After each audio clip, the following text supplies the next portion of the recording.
Sure. I worked in the death trade for years and years. You can imagine how utterly addicted.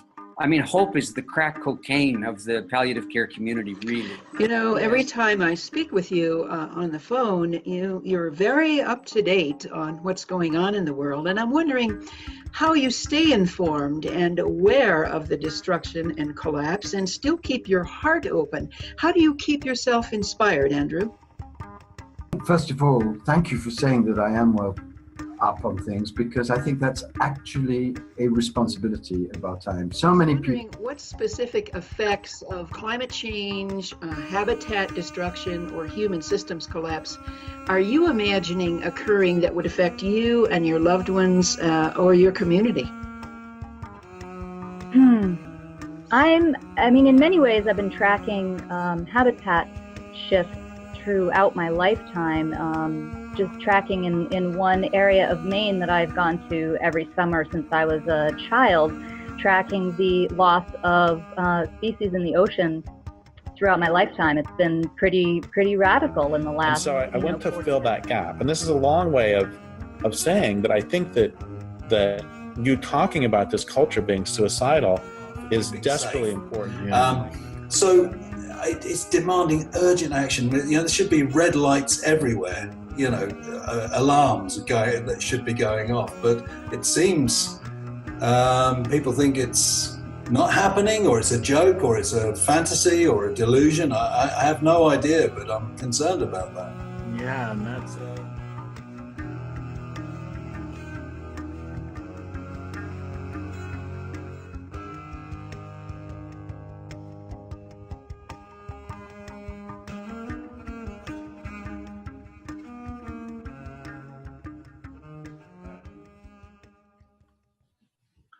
Hello, everyone, and welcome to Beyond Hope, this magical opportunity that we're creating to share with leaders in this new way of thinking, this new way of being, as we process just what it is to be human at this very exciting time in our crossroads of life. And today I'm joined with Dahr Jamail. And if you don't know him, you're going to, and you're going to want to continue to follow what he's up to. He's an amazing investigative journalist and author. We're going to talk a little bit more about what you've done in a moment, Dahr, but first, welcome. Thanks very much, Peter. It's great to be with you. Yeah, thank you so much. It's been great. I got to meet you last year, and we've got to be in touch a little bit over the course of the year, and I've really enjoyed watching and feeling your writing as it's morphed and changed as you've dealt with this very important topic of climate change and this possibility of near-term human extinction. Today, what we're going to do is walk you through an abbreviated process that we've come up with that helps us to feel into and walk through just what does it feel like to ponder what's happening with our world, what's happening with the systems, and what the future might bring, and then to really feel through that. So I know you've been on that track with your writing, so we're real exciting to flush that out here with your words as well. So first of all, we're going to start with kind of the outer story, how you got to be here and what you think's going on. So as way of bio and also to get us to how you got here, tell us how you got to here, but be sure to start before all your work with Iraq. Yeah, I was a very passionate mountaineer. I lived up in Alaska and had lived there since 1996 and got into serious climbing up there and ended up working as a guide and then later a rescue ranger up on Denali, Mount McKinley, for a number of years. And that's what I was doing before the Iraq War broke out. I was very, very passionate about climbing. I loved it. Mountains still remain basically my church. And really my primary connection to nature. It's if I have free time, 9 times out of 10, you're going to find me up in the mountains someplace. And it's just what really feeds me and fills me up and kind of rejuvenates me now more than ever. And that's what I was doing when the Iraq War broke out. I wasn't a journalist, and I've always loved to write, but I wasn't a journalist at the time when the war broke out. I went to Iraq. A lot of people are familiar with that story. I reported Found Unembedded. I wrote a couple of books, wrote some big stories, and kind of defined myself, put myself on the map as a journalist during that war and occupation. And then my coverage shifted into veterans, military vets, how the war affected them. But all the while in the background, even during that time, I was really concerned about what I was seeing regarding climate disruption. I'd seen tons of it firsthand just through my climbing up in Alaska and around trips to other parts of the world, seeing the very, very abrupt recession of glaciers and ice fields that I was climbing on, and dramatic changes over the years, even on Mount McKinley, which is so far north and such a high, big mountain, and yet even being just within a couple of 100 miles as the crow flies from the Arctic Circle, dramatic changes even on the summit of that mountain. So it was clear something was very amiss and things were happening very quickly. And but then BP oil spill happened in 2010. I shifted my reporting from war and onto the environment more directly. And then it was kind of in the wake of several years reporting intensely on that oil spill, then I was able to finally bring my reporting solidly into climate disruption just 2-3 years after that. And that's where I've been ever since. I came on working full-time for Truthout, a online outlet that I've freelanced for since 2006. I started working for them full-time in February 2014, at which point I began writing a monthly climate dispatch. I call it the Climate Disruption Dispatches. These are basically monthly global surveys of the most recent scientific reports and the most recent hard evidence on the ground, if you will. For example, extreme weather events, floods, droughts, etc., that scientists are linking directly to climate disruption. So that's what I've been, and then to finish off, I've found it necessary as a journalist, as a writer, and probably mostly as a human being to really bring myself and my own experience of what I'm writing and how it's affecting me, to try to bring that more into my writing. Of course, it flies in the face of the myth of objective journalism, which I've never believed in anyway. I don't think there's any such thing. And it's something that, hey, like it or not, this is the path that I'm on. So I think it's imperative now for me, since I'm sharing such intense information, and I imagine we're going to talk more about this, but to do it in a way that's more from the heart and more human and more real, to kind of help my readers take it in and kind of ingest it and let themselves open up to the reality of our situation, because these are extraordinary times, as you say, and this is where we are. And so right now, currently, that's what I'm working on, and then we'll see what comes next. Wow. Thank you so much for all you've done. You did that early transition where I was a climber, and then I decided I was going to just go throw myself into the middle of this war and become a journalist. I'm like, man, the cojones for a guy to just feel such passion about something that's going on. So I really want to honor that you've thrown yourself into these amazing, deep and intense topics. Well, thanks, Peter. I mean, and I think really more than at the time, it definitely felt like I was throwing myself into it. But in retrospect, I think I was more, the situation kind of reached out and grabbed me and pulled me into it. That I really felt like at the time, with Iraq, with the BP oil spill, and then now with climate disruption, that I kind of have no choice. It's kind of like, do you want to come peacefully or do you want to be dragged? Because one way or another, you're going to cover this story. And so it was almost like kind of universe pulling me into it. And now with climate disruption, I wonder if I could ever write about anything else. More and more people reporting that. I'm feeling that for myself, that I was pulled in. This wasn't me deciding to do something. This hit and it just took me.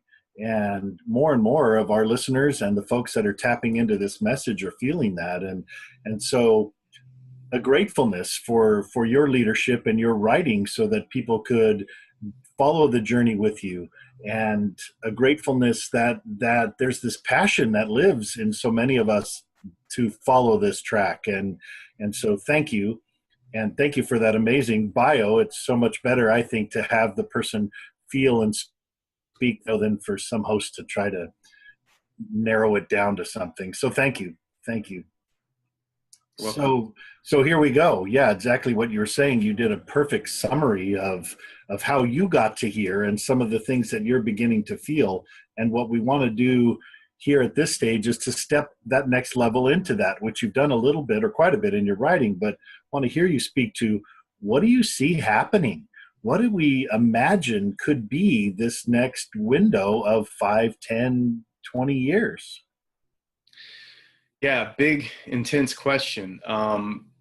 In summary, what I'm seeing, and this is really pulling straight from what I'm seeing myself with my own eyes when I go up into the mountains and see the glaciers in full recession and things changing so dramatically, record temperatures all around the globe, floods, droughts. We are in abrupt climate change. There is no question about it. We are officially, and this is scientifically documented as well, in the 6th Great Extinction Event, an event that our current background loss of species is 10 times faster than what occurred even during the Permian mass extinction 250 million years ago, when 90% of all life on the planet went extinct. So what's happening? I think these things are, I think and see and know that things are only speeding up. We are in a position as a species and even geologically as a planet now, being well into the Anthropocene, and that we have shifted the atmospheric composition of this planet to an extent that we're forcing an abrupt climate change that's happening at a rate perhaps faster than anything that this planet's ever seen in its geologic history. And to the point where, we're probably going to see an ice-free Arctic within 2, maximum 3 years from now. We're going to see continuing, increasingly extreme weather events, both in intensity and frequency, and the very real possibility that our species could go extinct, and not in the long term, but in the midterm and possibly even in the short term. And this is all backed up by the most recent scientific data, peer-reviewed scientific reports.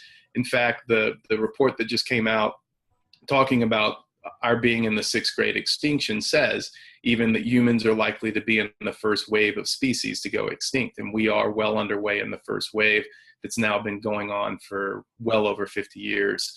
So that's what I see happening. I think we're in a position where I think within 5 years, we're going to see more global instability, governments more failures as things keep coming apart at the seams, resources become harder to obtain. And I'm talking about basic things like water and food, not oil and gas and gold and things like this. And I think those trends are only going to increase. And that's, there was another report that came out just recently that predicted collapse of society, collapse of global civilization within 30 years because of basically all the factors that I just mentioned, including overpopulation, overburden on the environment, destroying habitat for wildlife, both on land and in the oceans, et cetera. So that's what I see happening. And I think simultaneous to that, it's forcing us to evolve as humans. How are we going to cope with this? How are we going to be spiritually, emotionally, intellectually? How are we going to deal with this? Because we have to develop a pace of these cataclysmic developments. We have to think as beings. Otherwise, we're going to just go crazy. Right, and that's where we go in the next part of the talk, but I really want to tease out a little bit more this timeline, because so often the timeline jumps from, wow, all these things are happening, and then 10 or 20 years from now, we're in really big trouble. And for me, I really want to flesh out some more. You talk about the Blue Ocean event. We talk about things already, systems already collapsing with Greece and China having the problems that they're having, amongst so many others, these weird weather patterns that are throwing things off. That as I tease that out some more, it feels like within the next couple of years, as you say, there will be enough of these things, these things that happen, these tipping points, these dominoes falling to where it becomes so obvious that we're in a completely different ballgame. We are, absolutely. And, at the same time, there's the denial movement funded by the oil and gas industry on a political and a media level But there's also a denial movement within the global population, I think, just consciously or subconsciously. So many people are just kind of going along and trying to act as though everything's okay, everything's going to be okay. Yeah, there's going to be some stuff changing, but technology is going to save us, or some politician's going to save us, or some celebrity journalist is going to save us, or what have you.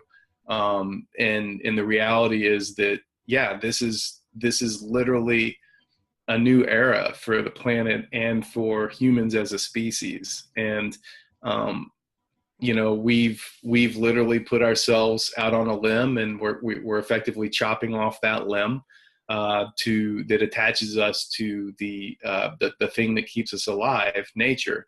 And we've completely disconnected ourselves from it. And it's such an amazing time with all these things happening simultaneously. But I think we're in a position where we need, as a species, to reconnect with nature as quickly as we can, and as visceral a way as possible, just to stay sane, let alone if we're going to even pretend to mitigate any of the impacts of climate disruption. And I'm talking about basic mitigation because it's the moral thing to do, not mitigation we're going to turn things around or we're going to really change anything, because I think we're well past that. But just engaging in a healthy life, living close to the earth in a way that's good for the planet and other human beings, because it's the moral thing to do. If we're going to do that, it has to come organically, bottom up, from a reconnection with nature. And so that's kind of where I see us over the next few years. And then the other reason of doing it is just to stay sane, because things are going to spiral out of control so quickly, so abruptly, so fast that, you know, frankly, and this is just my opinion kind of theorizing, looking at all the reports and the things that I'm reading on a daily basis as I pull together my dispatches, it's you know, in roughly in 10 years, there absolutely will be no more summer sea ice in the Arctic. Extreme weather events will be taking out cities and areas of the country and places around the world, and leaving them in a state where they will never look the way they looked before, i.e. big cities will be gone and not being rebuilt. Massive populations will be migrating away from the coasts or away from other disaster zones. There'll be many, many more failed states. Oppression at home will be dramatically increased. Food prices, water prices, basic living expenses, everything's going to be, it's just going to be a far, far harder world to try to live in. Wow.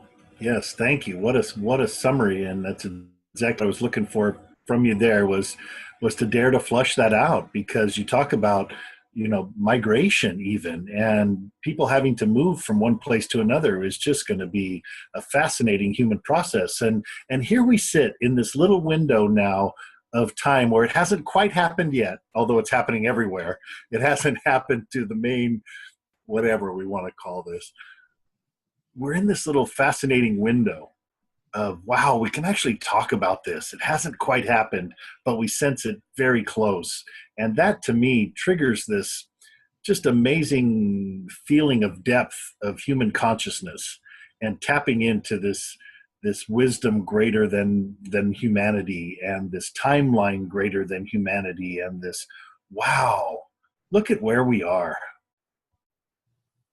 It is. It's amazing. I mean, I've done some exercises in the past where I've as though I'm interacting, you know, with other people in a group, and we've done them in a way as though you're interacting with a future being. And it kind of puts you in this position where you can kind of play with time a little bit. And for me, it was really profound, because I was put in a position where it was like, well, do I really want to be alive in this current time? Or if you could be alive in a time in the past or a time in the future. And I can't imagine any other time in history I would want to be on the planet than right now. I'm really, really grateful to be here, to witness this, to write about it, to feel it, to be in it, and then to see what's going to happen next. I can't imagine possibly a time that's more loaded on all the different levels that you just mentioned than the one that we're in right now. Yeah. And as we move from what we've just been talking about, some of the outer ideas about what we think is going to happen, weave into these inner feelings, but to focus more on the inner. As I start to play this out, I feel like, okay, what's going to happen? What am I going to miss? What am I most afraid of? What fears come up in me? And I'm wondering, from your perspective, what bubbles up for you as you begin to imagine this chaos? I'm sorry, you cut out a little bit. Can you just finish your question, or repeat your question again? Yeah, what fears and what anxieties, what might you be afraid of? What do you sense as you begin to imagine the calamity of people having to move and systems going down, and it becoming obvious that our unsustainable way of life has finally got to end? What comes up for you in the fear front? Well, I think the biggest one would be people turning against other people, and out of fear and taking that fear and the panic and the where am I going to get my food and my water, and really projecting it onto other people, blaming other people, instead of remembering where all this was caused and where it all has come from, which is corporate power, oil and gas industry, complicit governments, complicit media, etc. And instead of venting it in the right direction, venting it on their neighbors, as opposed to working together, coming together as a community, finding a solution locally, cooperating as human beings. I think that would be my biggest concern on the immediate front, because I think that's also where the most damage would be done, is people kind of going out and robbing and looting their neighbors, or taking out their aggression and frustrations on their neighbor, instead of working together to try to figure out, hey, okay, this is happening. We're in a crisis. Now, what are we going to do together to try to figure it out? Because if there's going to be any kind of a solution at this point, it's going to look like just small, local, tiny kind of pockets of almost like syndicated anarchism, if you will, kind of people getting together and figuring it out, and then being fluid and going with what comes up and figuring out a way forward. Whether that means, how are we going to get water? How are we going to get food? What are we going to do to try to help our community a little bit? That kind of thing. I guess secondary to that would be government oppression. I think that we'll hit a point in this country, which, I've seen it in other countries. I've reported from Iraq and Syria and other places around the Middle East. And in a lot of ways, I feel like those are just kind of windows to the future, that when a government starts to collapse and they see themselves losing control of the country that they're in charge of, they kind of retract into themselves and just take care of the resources they need to stay in existence. And if that means putting the civilian population under martial law, limiting resources to them, not worrying anymore about providing them power or energy or fuel or water or anything like that, then that's just what's going to happen. And people in this country think, well, this is the United States, this couldn't happen here. But, they also forget that government's first and primary responsibility is to maintain its own power. And so when push comes to shove, that's what it will come to. Yeah, thank you for sharing that global perspective. There's so many other stories that have unfolded around the world back in time, but even very recently, where what is government going to do when we come to realize that insurance isn't active anymore, that real estate prices don't matter anymore, that it's all just thrown up in the air? There's what's the government going to do, and then there's also, like you were saying, what's each individual human going to do? And there's this full range of spectrum, of course, of, wow, I got to feed my family. What am I going to do that? And how much am I going to protect myself from somebody coming to me? All these questions start coming up in this state of emergency that's likely to come. And I just have a fear lying in there also, that for humans, sometimes emergencies can really bring out the best in us.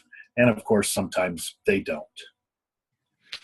That's right. And I guess that really kind of cuts to the quick, where each of us individually then is faced with, and I've already been going through this, and I know there's a lot of climate scientists, some of them I've spoken with directly, that grapple with that as we get this information, or as these events come towards us at ever increasing speeds. Do I retract into myself and take it all on myself and get depressed and get scared and struggle? Or do I open myself up to it, feel it, let it come inside me, acknowledge it as the reality of our time, and then use it as a way to, okay, move forward, and use it as a way to, how am I going to become more creative, or how, I need to get outside of the typical box of, we can solve this, and kind of, take in all that information and then see where it's going to lead me next, as opposed to, closing up and closing into myself. And I think that's on an individual level where we're at. And it is also as communities around the world. And, I didn't like to talk so much about, countries anymore, even civilizations, because I think, the future is going to look more like a community-based model. And that's also just happens to be where, if there's going to be any solution for the short term on just how we're going to get through, say, even the next 3 to 5 to 10 years, that's what it's going to look like. Yeah. And what you transition that perfectly into that, okay, we've got this information. I mean, here we've just been sharing for a few minutes. The info's there. This ever-growing way of life is just not going to last. And we're going to need to take that in. It's one thing to put it out. It's another thing to take it in and to begin to have these kind of conversations that I think will be more and more important to really flush out. What am I going to do? Am I stockpiling food and water? Am I moving somewhere? Am I going to get a gun? How do I do this in light of these things that are happening? And all this comes then into our inner bodies, because we have all this angst, we'll have all this information, and then here it comes into the inner body, where we have, well, everybody has the different level, but overall we seem like we haven't done much work in the understanding tragedy, grief, death category in our lives as a species or as a Western culture. Well, Western so-called culture, as Gandhi said, he thinks it would have been a good idea. It's a capitalist consumer-based model. So it's basically tells us the opposite, that the answer is material, the answer is external, the answer is out there, and you can buy it. And in fact, you have to buy it, because the corporate messaging is basically, you stink, you're fat, you're ugly, your teeth are gross, you don't look right, so buy all this crap and then you're going to be okay, but only then. And when we're inundated with that information from the time we're babies through decades through our life, and we get millions of these messages from all facets of media every day, whether trying to avoid it the best we can, as I do, the ads pop up on the internet when you're looking at websites, even news sites. I mean, it's inescapable. And when you're barraged with this information, constantly, incessantly telling us it's out there, you need this, you need that, when, all that's nonsense. The opposite is actually true, that right now we're at a place, the only answer is to go inside. And that's going to be the only way that we're going to find a way forward from today, and prepare ourselves for what's coming tomorrow and next week, next month, next year, next decade. And that we have to go inside now. And of course, that's going to run very contrary to mainstream programming. And that's why, we're talking today and have to reach out and find other people that are doing the same thing, because it is basically a subculture, but it is actually growing very, very quickly now, because I think more and more people are being forced into this realization, like, look, that old paradigm is dying like a dinosaur. It never worked in the first place. And right now it's so clearly apparent that just doesn't work. It's complete dysfunction. It's extremely harmful to us. And in fact, it's what's killing the planet. Yeah, and all the other species. I sometimes joke, what an interesting species we turned out to be. We got lost a long way someplace so dramatically. And what we lost was that connection. What we lost was remembering our connection to the planet, first and foremost, I suppose, that to our life source, to our mother, right? But then that dynamic of losing connection just spread everywhere. That's right. And the results are obvious. I mean, without a real connection nature, humankind has been able to go out and completely, resource extraction, pollution, dumping everything into the oceans, plastic. I mean, the damage and the destruction that has been caused by that disconnect. I think if we had to point to one root cause of climate disruption, it would have to be our disconnection from nature.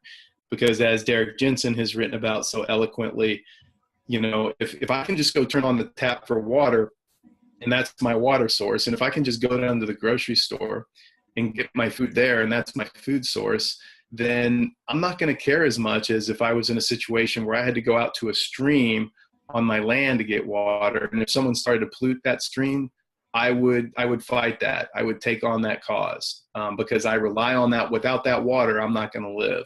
And the same thing with my food sources. If someone was polluting my land where I was growing my food, I would take that issue. And instead, with the disconnect, that's why we don't see a lot of the fight back and the pushback and the people really protecting the land and the water because we're disconnected from it.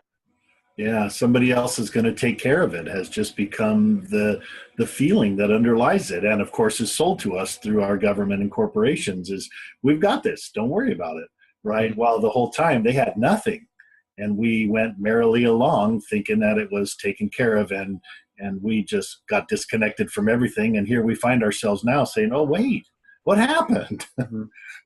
What happened? And now we're bringing it in, and now here we're looking at this very odd and uncertain future steaming towards us, and we're now asked as humans and as human consciousness to find that connection inside ourselves, to find that connection with our community, and to then figuring to hold this very ominous future headed our way with this amazing joy of what it is to be alive. How do you do that? What have you done? Where does that sit with you? How you hold both of them at the same time? Well, it's an ongoing daily adventure of trying to find ways to take in all the information that I'm researching and writing about on a regular basis, and all the feelings that come with it, as well as kind of processing the gravity of what it means. I mean, talking about possible near-term human extinction, for example. What do I do with all that? And I've had to find ways to cope with it. And like I mentioned earlier, one of the big ways that I do is I go out in nature on a regular basis. Almost every week, in the weekends, I'm going out into the mountains and camping, and at the very least having a full day out there by myself, and usually spending a night or two out there in a tent. And that refuels, recharges, reperspectives me so that I can come back with a clearer head, and kind of look at what's happening from a broader perspective. And that's been absolutely critical that I can go back out there and ground myself in nature. I also live in a really beautiful place on the Olympic Peninsula and live in a forest. And, literally outside my window are deer and wildlife and things. And I'm growing a lot of my own food now, and that helps a whole lot, as well as staying very, very active physically. And then from a spiritual perspective, emotional perspective, I've done personally a lot of work with Joanna Macy and her teachings. And that's been critical. It was critical when I came back from Iraq on how to deal with all the PTSD and the grief and the anger and the rage that I had inside of me from all of that reporting, and doing that kind of work in those workshops helped me immensely, and it's still a big part of my life today. So that's another way that I deal with it. And then I think thirdly, it's surrounding myself with people and friends and people that I care about who also understand what's going on, that I don't have to watch what I say, or that I'm not going to be belittled or kind of not taken seriously because I'm the guy at the party that's going to talk about, hey, let's look at where we're really at and talk about what's really going on, and not when the next iPhone's coming out or that kind of nonsense. And so instead, to surround myself with people, and that means being very, very discerning. And it's meant a lot of the time not having as large of a network of friends, but having a group of people, tribe really, that really understands me and I really understand them, and we on language and see and accept what's happening. Wow. Yes, thank you. That community of like minds, so important, and so grateful for what we have built here with the Near-Term Human Extinction Support Group, with the work of Guy McPherson and Joanna Macy, Carolyn Baker, so many others that are daring to help create this community of folks who can walk through this together. And you mentioned you had a poem that feels like it would fit right now, Dahr. So would you share the poem with us? I do. This is a poem that when I first heard it, it really resonated inside of me. And I think it kind of speaks towards an ideal that I want to try to live towards, insofar as keeping myself open amidst these really, really dark, challenging, chaotic times that we find ourselves, as we've just been talking about. It's a poem by Rilke, and the title of it is Quiet Friend Who Has Come So Far. Quiet friend who has come so far, feel how your breathing makes more space around you. Let this darkness be a bell tower, and you the bell. As you ring, what batters you becomes your strength. Move back and forth into the change. What is it like, such intensity of pain? If the drink is bitter, turn yourself to wine. In this uncontainable night, be the mystery at the crossroads of your senses, the meaning discovered there. And if the world has ceased to hear you, say to the silent earth, I flow. To the rushing waters speak, I am.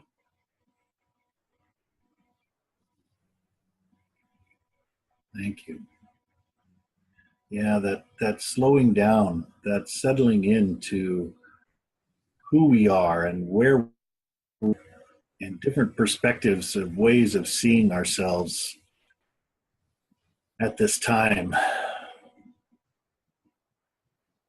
It's so right to slow down. You know, what's got us here is this speeding up, this more and more, faster, faster, and that urge is so deep, like you spoke of before.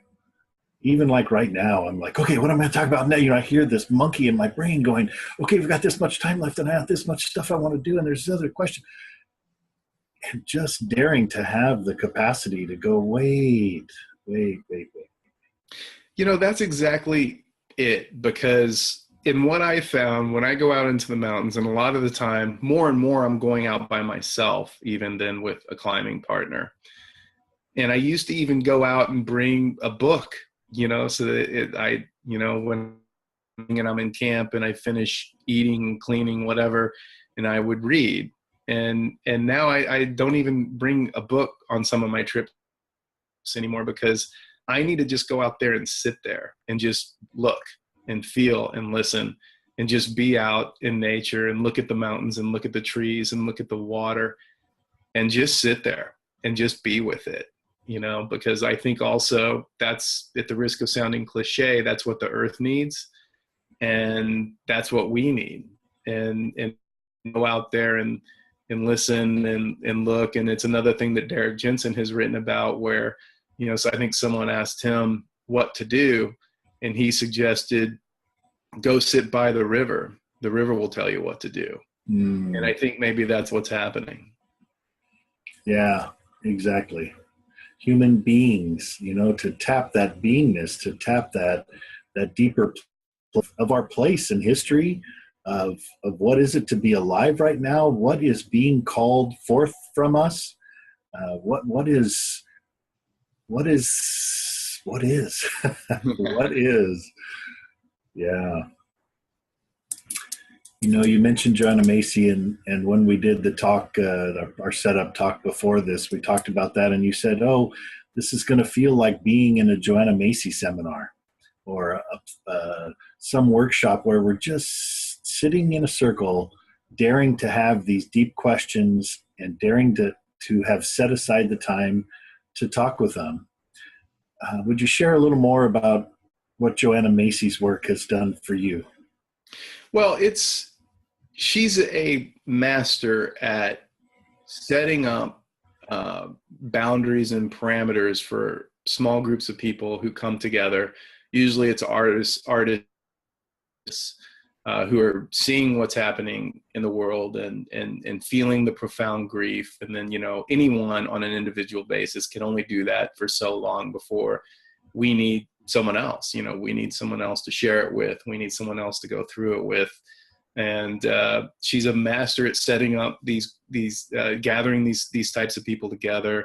And I've been fortunate to be able to go to a couple of these gatherings and get together and do these different exercises that bring out everything, all the anger, all the sadness, all the frustration about what's happening to the planet, to the animals, to glaciers, to mountains, and all that's being lost, and really, really bring that up in a very, very visceral way, in a very personal way, and then share it with a group and move through that stuff with a group. And she's a master at having designed all these different exercises to kind of come at it from all of these different angles, and also in a way that's very, very safe. So people feel very, very clean and very safe and very held in a way, when this stuff comes up, because obviously you have to make yourself vulnerable to do that, and again, it's something completely contrary to the American way, if you will, where, you have to pull yourself up by the bootstraps and go through it on your own and just be tough, man up,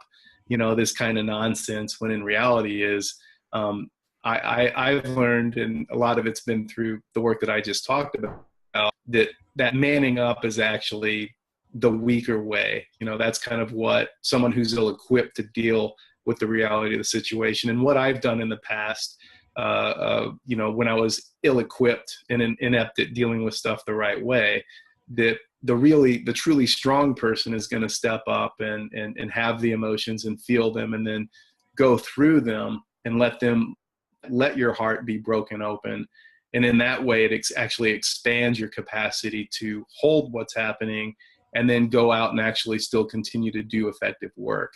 Because otherwise, all of this information and all the feelings that come with it they shut me down to where, I come back to the place of like what I looked like when I came out of Iraq, which was, I was basically a big ball of rage.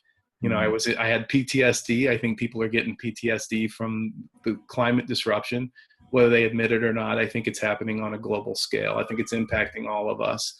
And before I did the work I needed to do to open myself back up, I had classic PTSD where I was either completely numb or I could feel rage. And that was the best I could do. And I did the work, and it broke me open completely. And now I think the task is just, as things come up, feeling them, dealing with them, sharing them with other people. And I know that this sounds kind of therapeutic, and it probably because it is, but that's really the way. That's really the only way to stay quasi-sane and quasi-healthy as a human being at this point in history, and deal with what's going on. Because if we don't do that, we get to look at the alternative, which is a completely tune out on the media, buying stuff, being distracted by whatever the latest celebrity's doing or not doing, or any of that. And in the process, your soul just withers. Wow. Thank you. I know that Joanna offers this spiral, this 4-step spiral, that as we talk about how do you hold what's going on, that this, for me, when I went to the workshop I went to, really just resonated so deeply. It starts with gratitude, that we come from a place of gratitude that we even had this chance to be alive and alive at this time. And what a miracle all that is, to frame the whole adventure with as much of that as you can come up with. And then it's about honoring the pain for ourselves and for all species and all the world.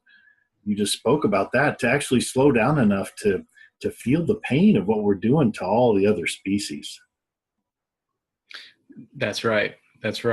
Yeah. And that's the first step is really, for, I think, the average person who might hear this and hasn't really been exposed to this type of language around it before, the first step is kind of like what you're saying earlier, is just stop.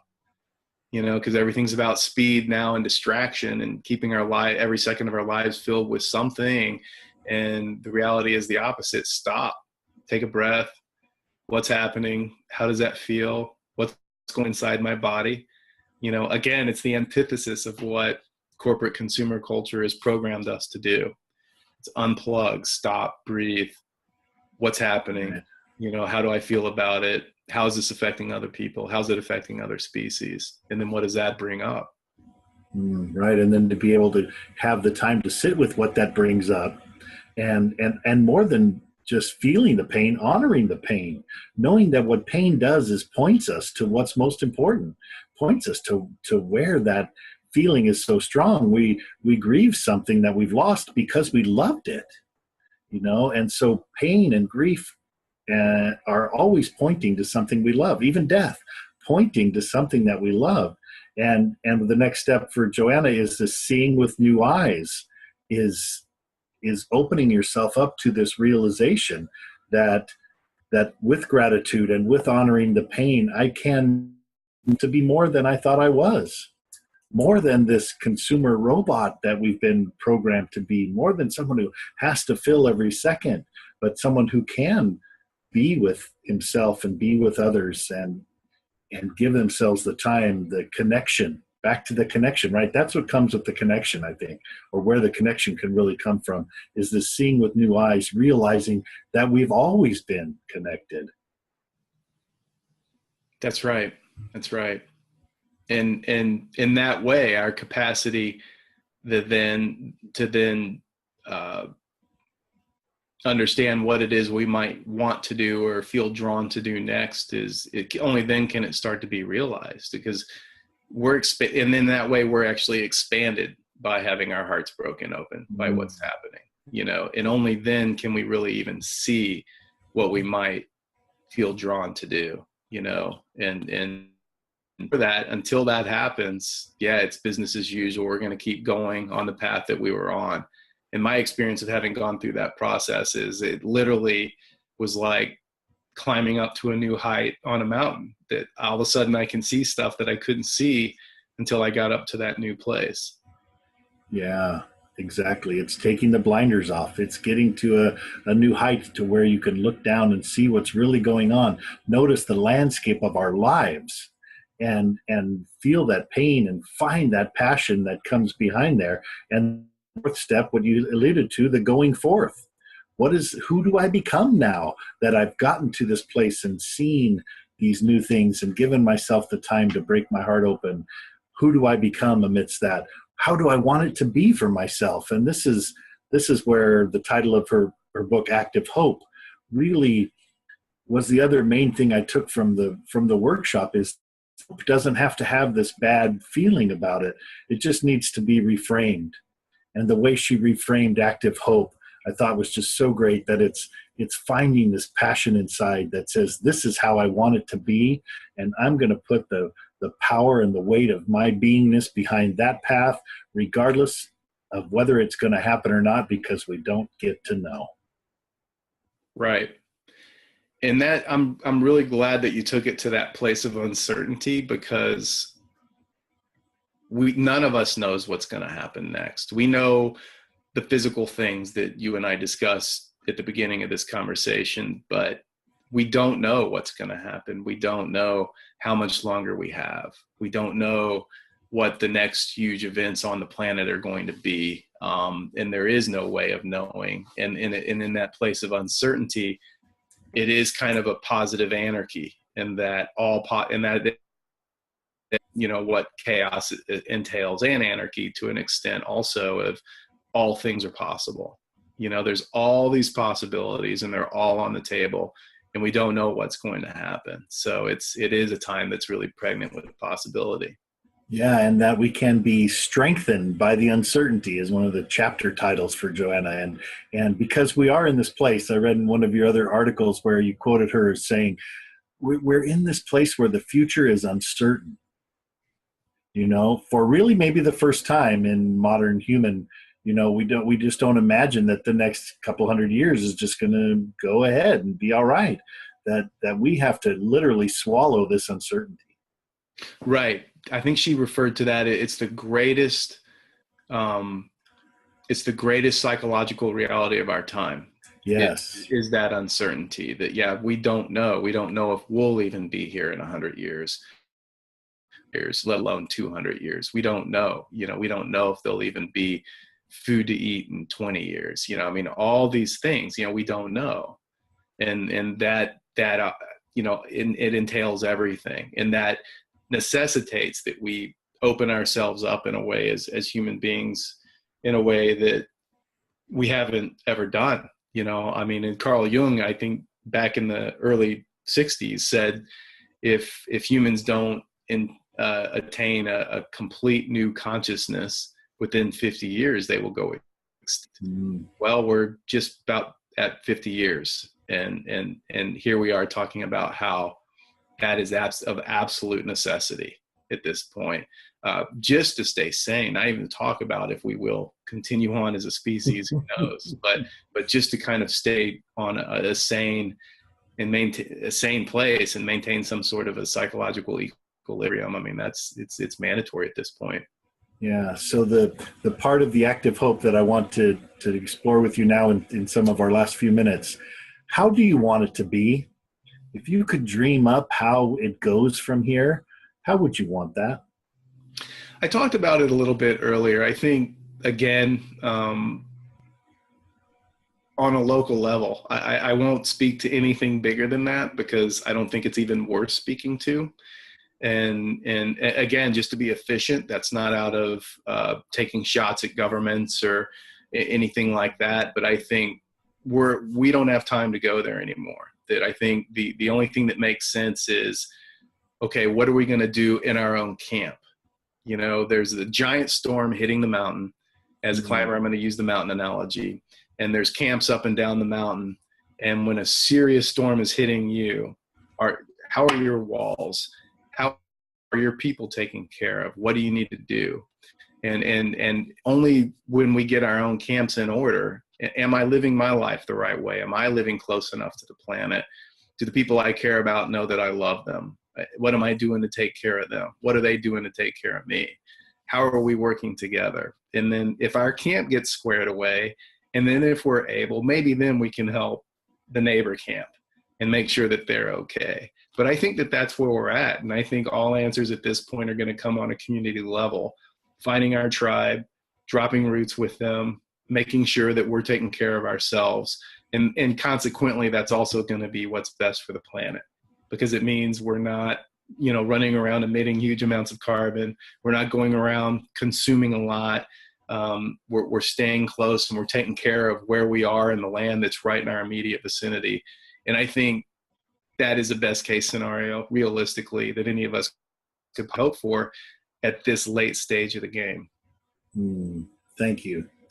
Thank you. Thank you so much for slowing down with me, for teasing out some of the difficult questions, and for your journalistic leadership of really putting yourself into the articles that you write and the work that you do. It's amazing, and I'm honored to call you friend. Well, thank you very much, Peter. Likewise, and it's been a real pleasure and a real gift to be here and do this with you today.